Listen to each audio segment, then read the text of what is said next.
Before we wrap up an episode here at Bullseye, we'd like to give you a recommendation from me. It's the Outshot.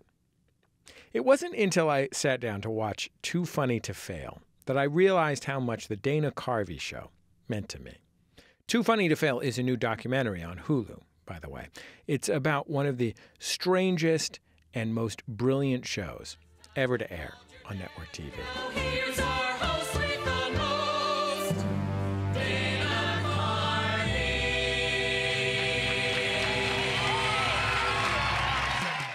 The Dana Carvey Show hit the air in 1996. It was a primetime sketch comedy show. It was on after Home Improvement. I was 15. From the very first moments, from the very first cold open, it was something incredible.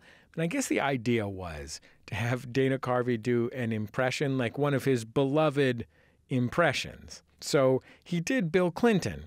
But I guess the guys who wrote the show, like Robert Smigel, John Glazer, Charlie Kaufman, all these legendary comedy writers who were like 26 at the time, they didn't care about a regular straight-ahead Bill Clinton thing. So they came up with something kind of crazy. The premise was basically that since America had turned on Hillary Clinton, Bill would have to be both paternal and maternal.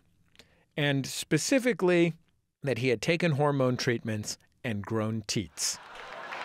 I invite the American people to suckle on my teats. That's right, suckle up. Not too hard there, just suck easy, baby. I know this is shocking to you and I feel your revulsion. But do you know how many babies I can feed with this milk? Do you realize how much money can be saved in the school lunch programs? Let me show you how much. Sit down there, baby. That's right, I will feed the world. I mean, I want to be clear. Not even just 2 teats, 6 teats, like a mommy pig. And then there's like puppies eating from them. And look, in retrospect, I understand that that's weird. The idea that anyone thought that this was a good way to kick off a show. I mean, the first episode of a show on ABC, the Mickey Mouse Network, and the show comes on right after Home Improvement.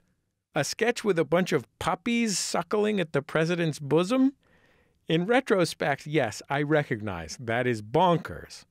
But it's kind of a funny thing. When you're 15 years old, you don't really have that context. I just felt like, I don't know, I just felt like I was watching my own personal sense of humor being enacted live on television. I mean, I loved it. I loved Steve Carell and Stephen Colbert, who, by the way, were cast members on the show and nobodies back then. I love them doing this weird sketch called Waiters Who Are Nauseated by Food. It was everything to me. We have a milk-fed veal with a mint jelly. That comes with asparagus tips and an olive caper sauce.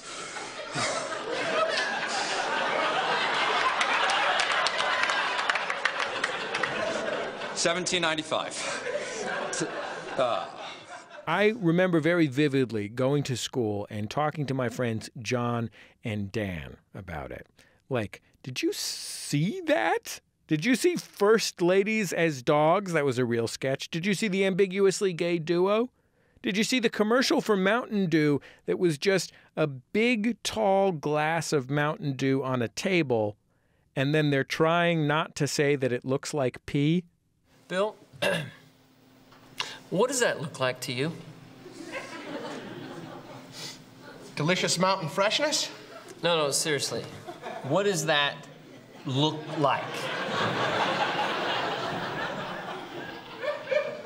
Cool, refreshing springtime in a glass? No, come on, look at it. What does that really look like?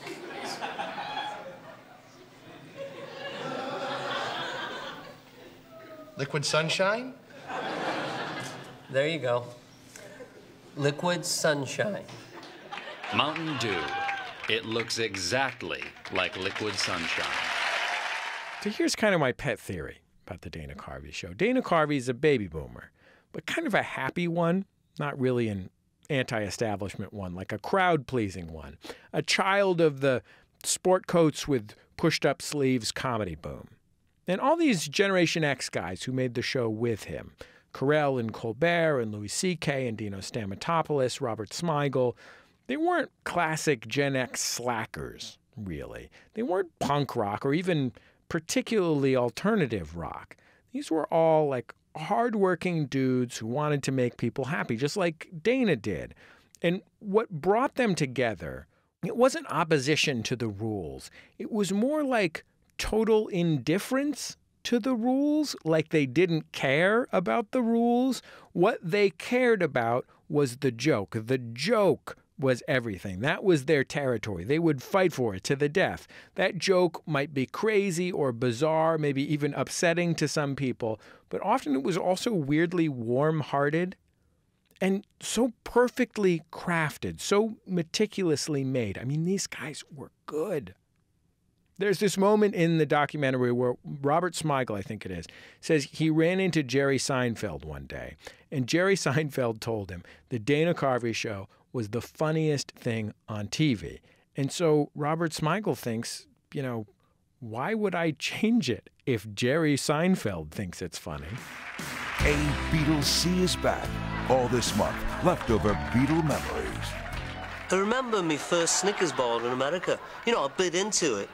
And there was these peanuts in there. I couldn't bloody believe it. And I took another bite, right? And you can't believe how many peanuts were in there. It was like there was a little man the other end feeding peanuts into the candy bar I was eating.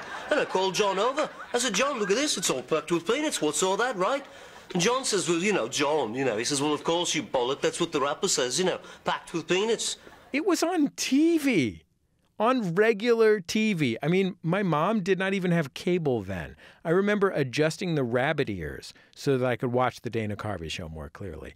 I mean, I don't think a month has gone by in the 20 years since it was on TV when I haven't thought about a sketch called Skinheads from Maine.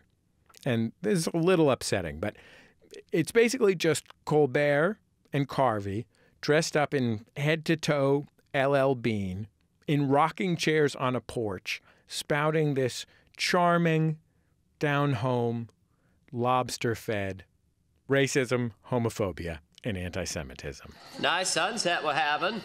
Yeah. Yeah, the weather's the only thing the Jews don't control.